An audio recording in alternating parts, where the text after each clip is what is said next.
Hello and welcome to today's webinar, Use Cases for Optimizing Email Campaign Conversions. I'm Carol Kroll, Editor-in-Chief for Demand Gen Report, and I'll be your moderator for this presentation. Today's webinar will shine light on the considerations you need to think about for improving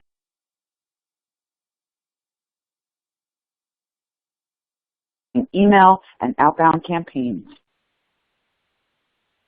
And I want to encourage you to follow along and share your thoughts and feedback during today's webinar on social media using the hashtag LLS16, Lead Lifecycle Series 16. You can connect with us at DG_report on our Twitter account, or reach out to any one of the speakers today directly at the handles you see up on the screen: Emily Wingrove, Matt Hines, myself, and the social 123 handle. This session is actually part of our 2-week-long Lead Lifecycle series, where we've covered a variety of trends. We'll be covering for the rest of this week and into next week the challenges, trends, and strategies to help B2B organizations accelerate their funnel from top tofu right down to bofu, top, middle, and bottom.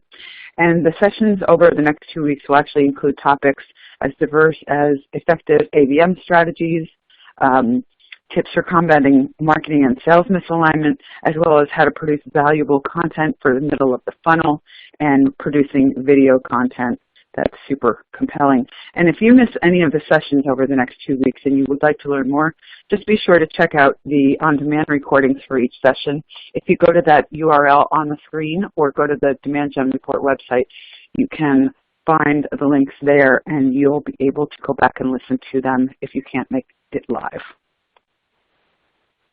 And for those of you who might be new to Demand Gen Report, we're an online media company. We publish daily news, a weekly email newsletter, special reports, original research, and a rich menu of additional resources. In addition, we produce the annual Content to Conversion and Demand Gen Summit live event. And if you haven't done so already, definitely think about joining more than 40,000 subscribers to our weekly e-newsletter by subscribing to Demand Gen Report today. And today we'll use the On24 platform for the webinar. During the presentation, you can access tons of information that you need right here in the platform toolbar. We encourage you to ask our presenter, or both of our presenters, frankly, ask them questions. To do so, simply click that yellow Q&A widget in the upper right-hand corner of your screen, and we'll do our best to get to all your questions during the Q&A segment at the end of the session. Our speakers also have team members standing by to field additional questions through the Q&A widget. So if we don't have a chance to get to your question, our speakers will follow up with you directly after the webinar. Then in the lower right-hand corner, you can download additional resources from today's sponsor, as well as watch and join the Twitter conversation that you'll see streaming along the left-hand border. Before I introduce our featured speakers, just one last housekeeping note. Today's presentation is slated to run about 20 to 30 minutes with 10 to 15 minutes for Q&A live following the presentation. So do be sure to submit your questions anytime throughout the presentation using that Q&A widget in the console. And I am very pleased to introduce our featured speakers for today's session. Emily Wingrove from Social 123 and Matt Hines, who's with Hines Marketing. Emily Wingrove is Director of Marketing for Social 123, a leading B2B contact data and data solutions provider. As the head of all marketing at this fast-paced Atlanta startup, Wingrove leads the end-to-end marketing processes and oversees her team of innovative and talented marketers. Her areas of vast expertise are demand gen, event marketing, content strategy, and her favorite, database marketing, data-driven marketing, and all things data. Prolific author and nationally recognized award-winning blogger Matt Hines is president and founder of Hines Marketing, and he's got 15 years of marketing, biz dev, and sales experience from a variety of organizations and industries. He's a dynamic speaker, memorable not only for his keen insight and humor, but his actionable and motivating takeaways. Matt's career focuses on consistently delivering measurable results with greater sales, revenue growth, product success, and customer loyalty. and that's a repeat winner of the top 50 most influential people in sales lead management and top 50 sales and marketing influencers. And without further ado, I'm going to turn things over to you, Emily, and we'll hear from Emily and Matt straight away. Awesome. Thank you, Carol. Thank you for having me today. Matt, thank you for joining me as well. So I'm just going to dive in. So this webinar is all about optimizing email marketing and outbound. And we all have to be honest, email is everywhere. It's ingrained in our workday and in our normal consumer life as well, and is, for most of us, is the primary means of communication in the workplace. It's one of the most effective ways to reach professionals. So it's pretty hard to escape, and we better be sure that we're mastering this widely used channel. So for this reason, we're actually doing a big push around just email marketing back to the basics at Social 123. The importance and the power of email marketing is really unmatched. And we consider ourselves to be a leader in the email space and have partnered with DGR to help bring credibility and hard numbers into our email gospel, as it were. And as you can see on this slide, email really is everywhere. I actually have my iWatch on today, and I always check it for email. So just some numbers around email. 70% of Internet users in the United States cite email as the preferred communication channel with business. 73% of marketers say that email marketing is core to their business. Not surprising there. 20% of marketers' primary revenue source is linked to email. And I guess defined linked, right? And I could probably fall in that category as well, all of these categories. So yeah, just to really show the power of email here with some numbers. So where do you begin, right? There's so many different components to an email campaign. You've got to lay out all the elements, right? What I've found is that most marketers tend to focus on the topic and the message first. They just jump right in, like, what are we going to say, and what is it going to look like, and how's it going to feel? But all of these elements are really contingent upon the audience to which you're targeting, because you think about what you're going to say and how it's going to be laid out, the graphics, what's the offer, what's the goal. Well, none of that can really be determined until you've defined the audience, right? So if you've got a great campaign idea and new product unveiling or something, and you think of all the pictures and the headlines and templates, if you've gotten that far, honestly, you've missed a pretty critical detail. So the audience is where I begin with everything. Audience as a marketer is my most important asset, and I think it should be treated as such for every marketer, because the what and the how can't really be determined until the who is identified, and this is key, fully understood. You really need to understand your audience and who they are. So that leads me to data, because your email marketing really is only as good as the data that you've got. If you're sitting on a pile of crappy data with bad email addresses, out-of-date info, and little to no characteristic or location data, well, you know the saying, garbage in, garbage out. I think that applies here a little bit. And marketers, you know, we can dream big and dream creatively, but without the right data, those are just pipe dreams, right? So you've got your data as the foundation, and I have this little house image here with all of the bushes and the doors and the windows, but if the foundation of the house or your email strategy or your data strategy isn't sound, then it will fall apart like this house.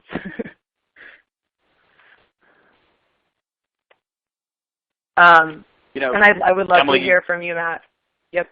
Yeah, I mean, you talk about sort of the importance of data, and I couldn't agree more. And in fact, I will go as far as to say that data management is the silent killer of great marketing programs. You know, you can spend all your time developing a great message, making it audience-centric, thinking about the content and the context and all the great details, and if it can't get delivered, then you're screwed, right? I mean, if you can't get that message in front of someone and get it in front of the right people, then it's not going to have the impact you want. You know, this is not just a matter of having a list, it's having an updated list. And it's amazing how many marketers don't have a database strategy. They don't have a strategy, let alone the means and the resources to continually update their data. I think I've seen stats that say up to 2 to 3% of an email database or a B2B database deteriorates every month. And so if you haven't updated your data in a quarter, let alone more time, a highly significant portion of your database probably doesn't exist anymore and is irrelevant. So simply focusing on that on a regular basis, improving that data, can have marked and, quite frankly, immediate improvements on your campaigns moving forward. Absolutely, I agree. And I think the reason for that, honestly, is that marketers aren't traditionally meant to be these, data whizzes. We're not traditionally good at manipulating data sets, right? They never taught me that in school, at least. So I think the response is just stick your head in the sand and try not to worry about it, because if if you're a smart marketer, you know that your database is your biggest asset. But if you're going to start messing around with it, then those are some pretty high risks that you're messing with there. So I think most marketers are just stick your head in the sand or hire someone to do it, right? Oh yeah, and I'll give you a place to start. I mean, a lot of, if you're going to report on tactical campaign performance, which, isn't what you want to report up to the C-suite, but certainly can help you understand the health of your individual campaigns, most people look at opens and clicks, and that's great. But more advanced marketers go back and look at the delivery rate, and they make sure that you want to see at least 90% of your emails effectively delivered. It's amazing how many marketers don't know that delivery rate, Emily. I mean, they literally have never looked at that, and when they go back and do an audit, say, oh, for our last campaigns, how many of them is delivered? I've seen some that actually find their delivery rate is 50% or less, and they had no idea. And it's simply, but if you can get your delivery rate from 50 to 90% with no other changes in open and clicks, imagine the improvement that can have on your campaign performance. Yeah, and I think some of your clients are leveraging the Social 123 database to kind of help out with their data strategy, right? Yeah, absolutely. I mean, Social 123 has been a go-to for us for new data, for updated data, and really to ensure that there's ongoing health, on the current database as well as with new data that comes in.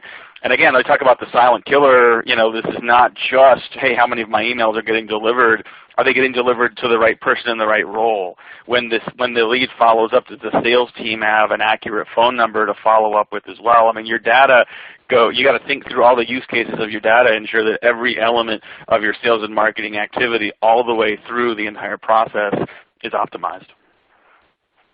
Absolutely. So let's jump into these 6 main data considerations.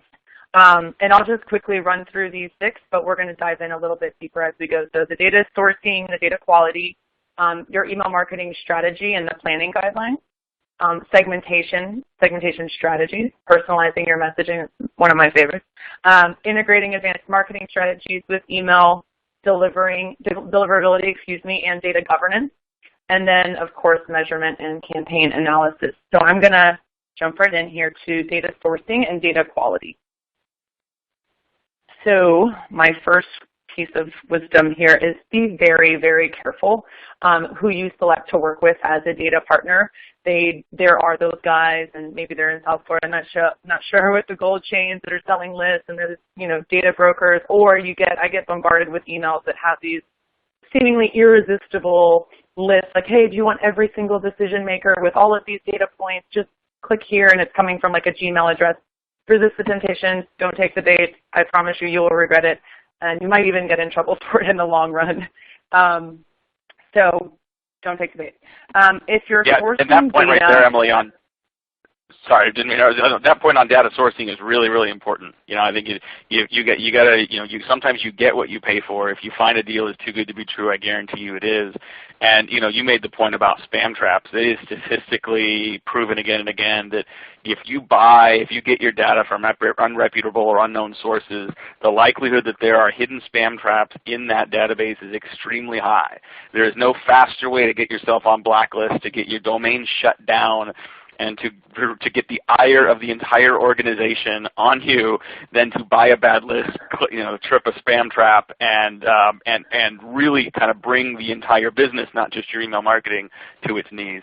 It's not worth it. Yeah, and I think what you're describing is actually not that uncommon. I think a lot of marketers make that mistake early on. Yep. So for data that you're sourcing from like a trade show or a webinar, another note, just be very careful how it's being captured and how it's being entered, how those fields are being mapped and or overwritten. Just be very, very careful because that data, coming from a trade show or webinar, that's, very good data for you, right? Because it's a first party. So once it's in, don't forget that your work is super far from over. It's an ongoing process. And the minute you feel like, oh, I'm so relieved that piece is over and I can move on now to the next thing, you've made a big mistake. Your database is, like I said, your most important asset, and you need to coddle it and treat it like your baby and make sure that you're tracking it for changes month over month, quarter over quarter. And like how Matt was saying before, it's like 2 to 3% annual error decay per month. I've seen the 25 to 26%, that's from HubSpot per month. That's pretty scary. To think that 26% of your database could be completely kaput over the course of a year. And I'm sure you see that a lot, Matt, with your clients, right? Them having some of their data go bad and then having to reach out and try to figure out how to fix it, right? Yeah. I mean, this is one of those things where you have to be constantly vigilant. I mean, you see a lot of people that haven't looked at this data, really ever, and all of a sudden they see that their data is a mess. Well, they can fix that, but the maintenance plan is key. If you continue to see this deterioration of the quality of your data over time, you have to have a plan that ideally is at least a monthly or quarterly program. I would argue having a real-time program, depending on the volume and quantity of your campaigns. It is not something, you mentioned it earlier, I mean, it's not something that marketers have traditionally invested in. It's not clearly the most sexy part about the campaigns. I think marketers are focused on the creative, they focus on the offer, and they haven't focused as much on the operations. But like I said, it's the silent killer of great campaigns, and it will seriously dampen the results if you don't put a priority on this. Good point. And quick side note, quick little tidbit of information. I did an analysis over the course of the year to track the degradation of my own marketing database month over month. And I did find there are certain months that are worse than others, and it kind of makes sense, right? Like after the holidays, I noticed that actually it was the month of February. It was 16% of my database in just the month of February had gone bad. So certain months to watch out for as well, for sure. So I'm going to quickly go over a customer example. So IHS, they chose us as a data partner, and they had both the issue of their existing contact records having white space and also the need for net new targeted prospects. So they came to us and we helped them with both. Let's see what we did. So we helped them target by group affiliation. They were able to use behavior-driven prospect data beyond just, what's their title, where do they work. They also use job history data to score better match rates and targeting using a more resume approach. And then what we do for them and all of our clients actually is provide them the real-time updates. So, hey, the month is over, X amount of your database has gone bad. We just fixed it. Here's the delta in your data set. Now you know, and you're good to go. So the relief is there. And then, of course, email marketing and campaign planning, right? All of this is super important because it's how you're kickstarting the campaign. And I'm going to let Matt speak to this because I think you are probably the master of mapping out email campaigns.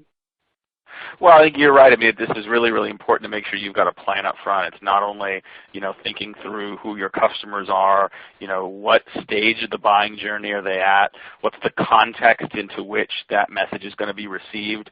And I think it's important to make sure you have very clear objectives of what you expect from the campaign, what you expect from the audience, and to be very clear and realistic about that. A lot of us create, and I'll say us because we all make this mistake as B2B marketers, we create a campaign and a program that is about us and based on our objectives as opposed to something that fits the needs of your audience. We want to move people from unaware of our business and our value proposition to, hey, you want to take a demo, right? And in many cases with complex B2B sales, you can't move your prospects that quickly. So be realistic about what your objectives are and what you expect of your audience. plan that effectively, and then ensure that you're using the right channels, ensure you're using the right cadence, kind of think about day parting, when and how is this message going to be received, who's going to follow up with those that respond, who's going to follow up with those that engage but maybe don't respond. I mean, these are all questions that for, every time you're doing something, you want to have this in place. It's not just about throwing something into a template and pressing send and you're done. That's what marketers do that, in advance of not having a good database management strategy. If they don't want to see a lot of conversion of their leads by the sales team, you send an email, a lead get delivered to sales, and you don't tell them it's coming. You don't give them messaging on how to focus and follow up. You don't give them training on the customer and what the context in which that message is going to be received. So there's, the more work you do in and around that campaign, the better off you're going to be. I can argue that, the majority of work to make email programs successful is not about building that email. It's about having the right strategy and approach, having the right database plan to begin with, having the right follow-up strategy. All those components of your plan are critical to its success. Yeah, and good point there, Matt, on the role of salespeople in this process, right? Because you've got all of these emails coming in, people are engaged, it might be working, but if you don't have someone following up with them, then yeah, big mistake there. That's a good point. Okay, so my favorite. I love segmentation, and I've heard a couple of people in our space say that 2016 is the year of micro-segmentation. I don't know, but segmentation to me is life, and I like to make the argument that segmentation is the modern marketer's new means to channel their natural creativity. I am one of those creative marketers, and coming into the B2B space, I was like scratching my head a little bit, like how can I be more creative? And I found that through segmentation. You definitely can't personalize the buyer journey if you don't know your contacts and have, valuable data points on them. And that segmentation depends on the fields that you've got. Like fields are everything to me. If you don't have rich and accurate data, obviously you can't segment, you can't personalize. So people want to know that you did your homework. Show me you know me. I love that little saying. So do an inventory of your fields. What have you got? What can you leverage? Be smart about it. And be data hungry always. Always be thinking about how you can get more fields, append more data to your contacts, and learn more about them. We've all heard this saying, the more you know, the better you can market. And then some data points, characteristic data points like where did they go to school, what's their title, the no-brainer behavioral data points like if they clicked an email, obviously you need to know that data. If they responded to an email, you need to know that and then be able to act accordingly. And then the firmographic data, I think it's super important to marry the contact to their company because it matters. Looking at the company's revenue, the company's headquarters, all of that good stuff is very important to be able to leverage when performing a segmentation. And then install technologies too is one of our newer offerings in the last year, and I absolutely love it so that I can figure out like, oh, how can I target marketers that are using Marketo, that are also using Salesforce, that are located in Atlanta and went to the University of Miami, because go Canes, side note. But I can do that. So segmentation is huge. And Matt, do you have any of your clients that are pretty honed in and good with the segmentation piece? Yeah, well, first and foremost, go Huskies. But secondarily, yes, we do have a lot of clients that do some pretty deep segmentation for different audiences they care about. I think this is an area where you also want to do a lot of testing, right? Because there's a lot of really interesting segmentations that actually don't deliver any material performance gains. So, if you can customize a message based on people that are using, Marketo versus Eloqua and be able to reference that, yeah, that sounds like that's going to have an impact. Your ability to customize your message based on someone's role, the size of their company, their industry, all sounds, it makes sense. And clearly the more customized the message is, the more it's likely going to resonate. But you're still going to want to test this and have the means and have a strategy where you're testing those points. Because there sometimes can be a point of diminishing returns on this. But Emily, you're absolutely right. I think most marketers aren't doing nearly enough segmentation of their lists, and then also ensuring that their database reflects that. This is more than just saying, show me all the CIOs in California. You want to have a much more narrow, much more precise targeting strategy than just something like that. Yeah, you're right. You may have certain fields, you're right, that are more effective than others, and that may come down to you need to consider that is it the data? Is the data bad? Because we did a campaign and we used installed technologies as a field to segment, but we got really bad response. Well, maybe you didn't have good installed technology data, right? Like maybe it wasn't accurate. So you have to consider that, or just consider that it may not be an effective field to segment on.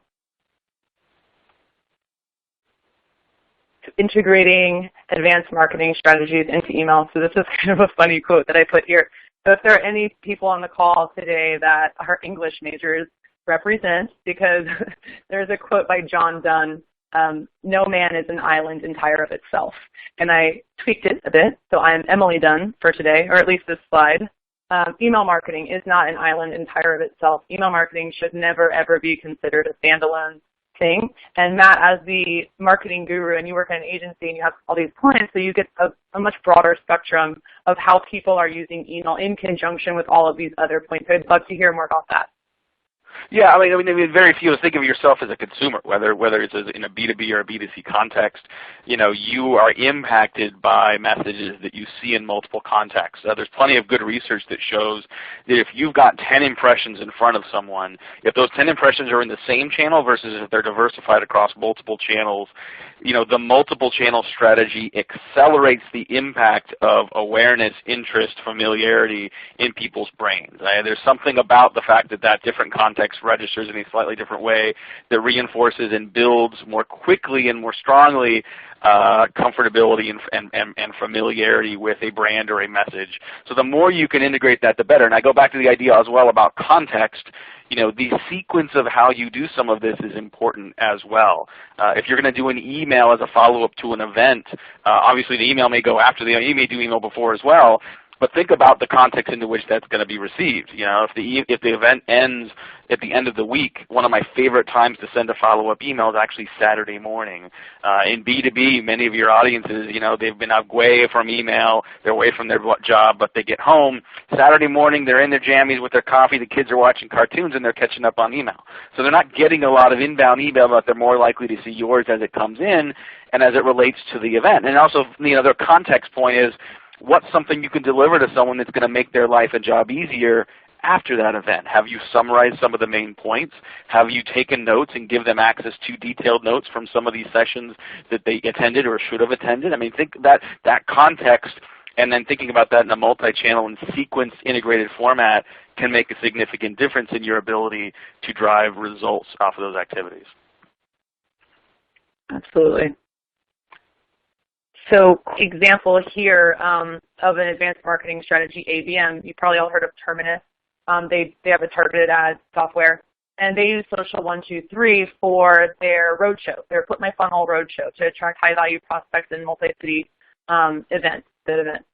So they used us for email, but it's an ABM strategy that they're using, so they use it in conjunction with some other things that we'll see here.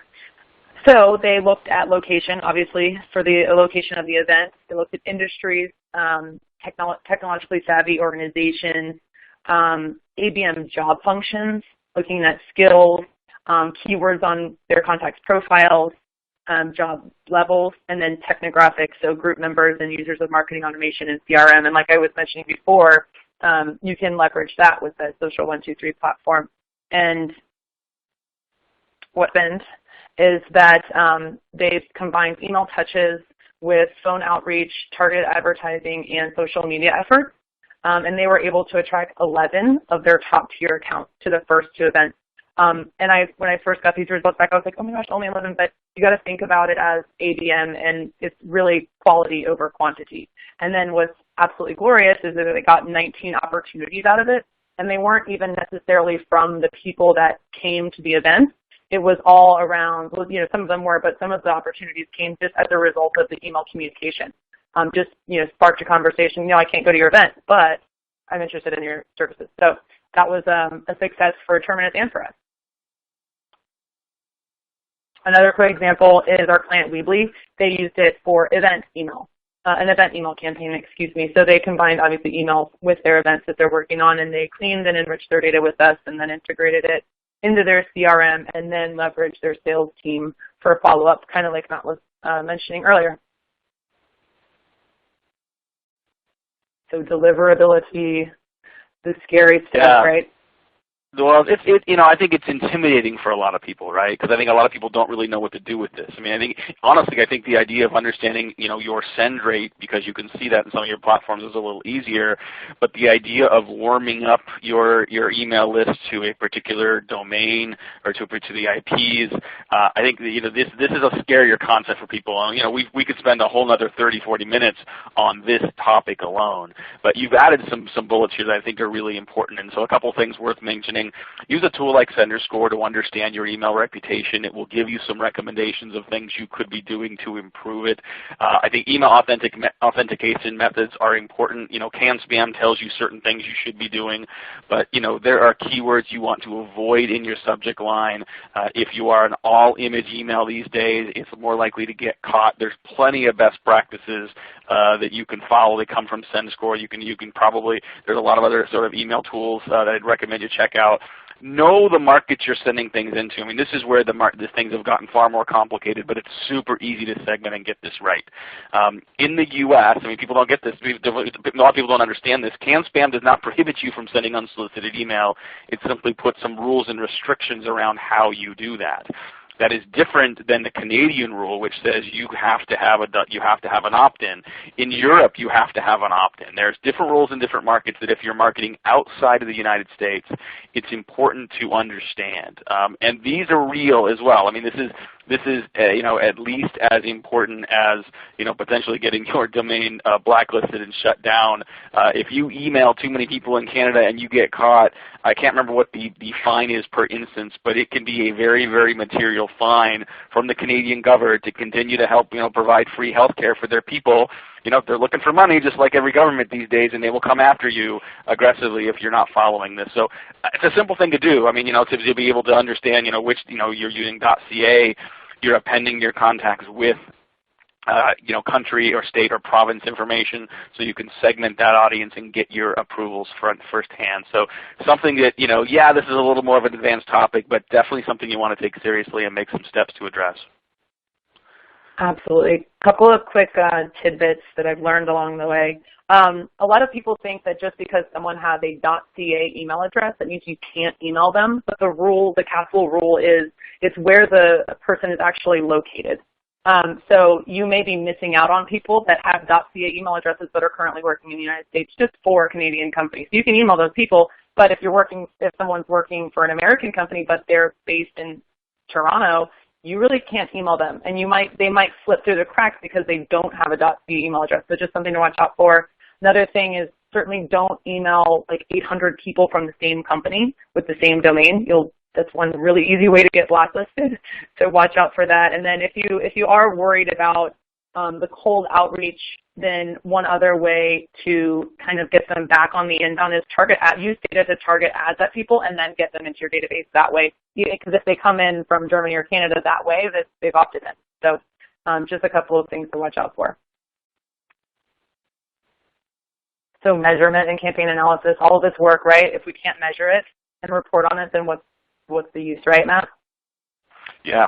I think this is another place where you want to have your strategy developed up front. What are the measures of success you expect from a campaign? It's not bad to say, we have a campaign that is part of our awareness building effort, where you're not expecting to get a bunch of sales ready leads, but you're warming up an audience to build trust and credibility. Just know that up front. But also know that you don't necessarily want to have the clicks and open metric be the key thing that your exec team sees. Know that the metrics that the organization cares the most about are those that are furthest down the funnel. So what that might mean is you're not necessarily highlighting every single email send back to your exec team, but you're looking at the cumulative impact of those efforts across the board. But as a marketing team, I think you want to have a pretty comprehensive dashboard to understand the health of your campaign. Everything from opens to clicks, but back to sends, unsubscribes, conversions in different segments. The more testing you can be doing, the better. We didn't cover a lot of that today, but A/B testing on a subject line, if you have the right size email address, should be a constant thing that you're doing.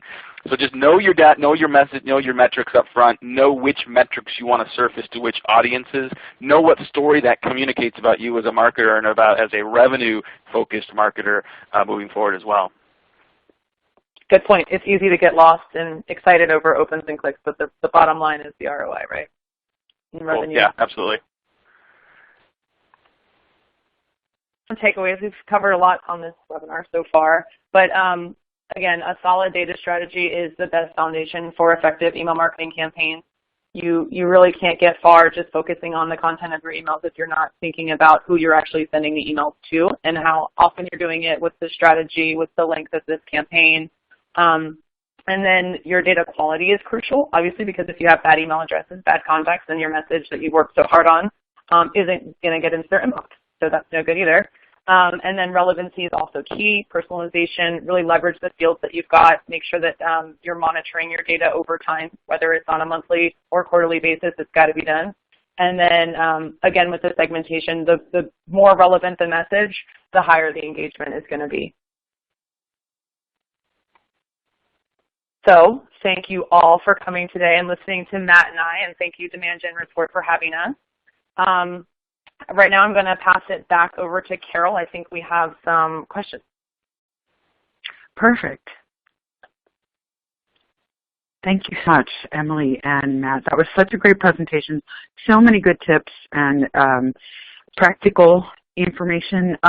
So we've been receiving a lot of great questions from attendees. So let's get to some of those right now. The first question here is from Joseph, who asks, what is the best way to build an effective audience? Thanks, Joseph. I have a pretty interesting strategy on how to build the audience. Look at your customers first because they've already purchased from you. They liked what you've got. They bought it. They gave you money. So analyze the customers. And if that means that you have to use a data company to append data on top of them to learn more about your customers, that's okay. And then I would extrapolate commonalities among your customers. What are the top 3 titles of your customers? What is the revenue of the companies that are your customers? And then build from there. So find more people like your customers. Yeah, and just to build on that really quickly, I think all that is right and all that sounds good. If you are selling to a very small customer, then you may have one target you care about in that organization. But if you're selling to a larger organization, it doesn't have to be that large. There may be multiple people in the organization that impact or are influenced by the problem that you solve. So I'd encourage you to think critically about the ecosystem of buyers within your organization. Who's the decision maker and who's the executive sponsor? Sure. But who are the stakeholders and influencers in the organization that care about the deal as well? You may have to segment your messages so you've got a slightly different angle for each of those roles, but it can be really valuable to get greater penetration and velocity inside of the account if you address multiple decision makers, stakeholders, and influence at the same time. Great, thanks guys. So Hannah wants to know how often she should be cleaning her marketing database. And I know from our readers that this topic comes up again and again and again. I can jump in on that one. Sure. Sorry, Carol. Go for it, Emily. I do it every month, and I know that might be excessive, but I do work for a data company, and it is very important to us. But I'd say at the very least, every quarter.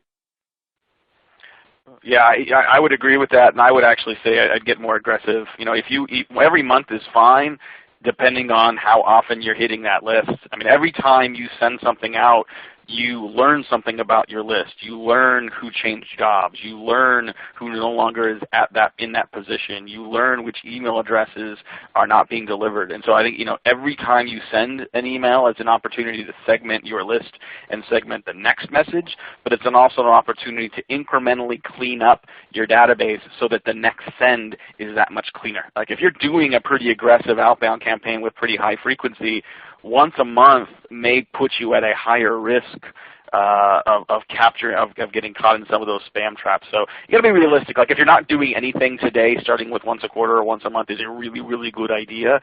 But if you've got an aggressive program and a lot of your marketing and a lot of your demand gen and a lot of your inbound pipeline creation depends on email, I would highly encourage you thinking about a greater frequency than that to protect the results that you expect from email. Yeah, we actually talked to our readership about this very topic in a report we did last fall, and 29% at the time said they do it quarterly, 27% they said they weren't sure how often the database was being cleaned for, going through data cleansing for accuracy and for that data quality.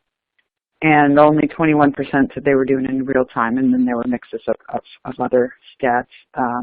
But it sure seems like the more often, the better, because the data degrades so quickly. Yeah, this is a ticking time bomb, people. I mean, I don't mean to be the alarmist. That's not what I meant to do here. But I think our buyers are getting less and less patient with bad email practices.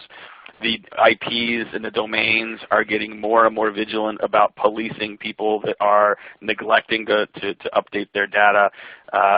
Emily's right, email's not going away, but I think email is becoming a more differentiated and more powerful tool for those that follow these best practices, and I think data management is increasingly going to be one of those big competitive differentiators for companies that prioritize it. Yeah, absolutely. Next question is from Kareem. He says, subject lines can make or break an email. What's the magic behind a great subject line?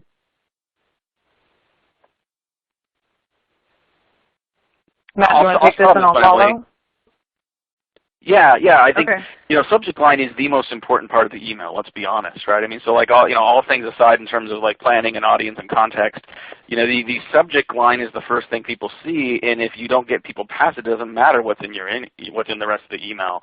So this is the envelope of the direct mail package. The job of the envelope and the job of your subject line is not to sell your product. It is not to close the deal. It is not to get the click or the conversion. It is simply to get people to open the email, right? So I think too many people overburden subject line with too much responsibility.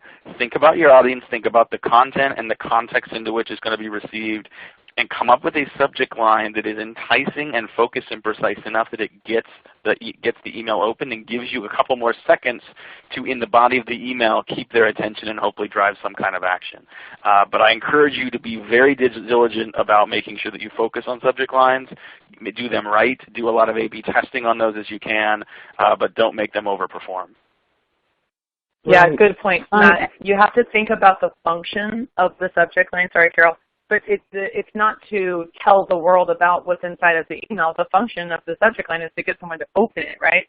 So you don't have to tell a story in the subject line. Sometimes it's okay to be a little vague, and that's my tip. Right. As long as it should be something that's compelling, concise, and gets them to open. But doesn't trick them either. So following up on on that question on subject lines, when you talk about A/B testing, Matt, is it just on subject lines, or are you suggesting A/B testing on all kinds of components of the email, including copy, segments, and that sort of thing? Oh yeah, I mean, I encourage marketers should be always testing. I bring up the subject line because if you think about the waterfall of engagement on an email, if you've got a high delivery rate, at least all of the people that get the email have an opportunity to engage with the subject line. As you start to look at click and engagement within the email, then just your sample size is smaller because you're counting on people that have clicked, right? And if you're doing prospecting emails, a great open rate, is still likely going to be in the single digits. So your easiest place to test with a still smaller but statistically significant volume of emails is going to be in the subject line. But I would highly encourage marketers to continue to test a variety of variables in the email itself. I mean, this is not something you do for a while, you come up with a control and you're done. Every control, every best practicing copy and offer and message and visuals, it all deteriorates over time. And if you're not measuring that performance and constantly trying to find a new control, trying to find a new best practice, then your results are going to start to deteriorate as a result. Absolutely. We have so many more great questions, but I think we only have time for one more. So the last question from Karen is about data sourcing. You talked a lot about what not to do, what sources not to go to be careful. Do you have recommendations for being able to vet data sources and what might be safe alternatives?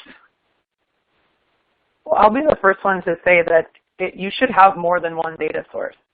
most of our clients don't just use Social 123 because they all have different offerings, right? So you need to go for someone that, I mean, I hate to say that has a bigger name, but the name does come with a little bit of credibility that might make the marketer feel more safe as they go into the process, but it has to be someone you trust, and you have to test the data before you buy it.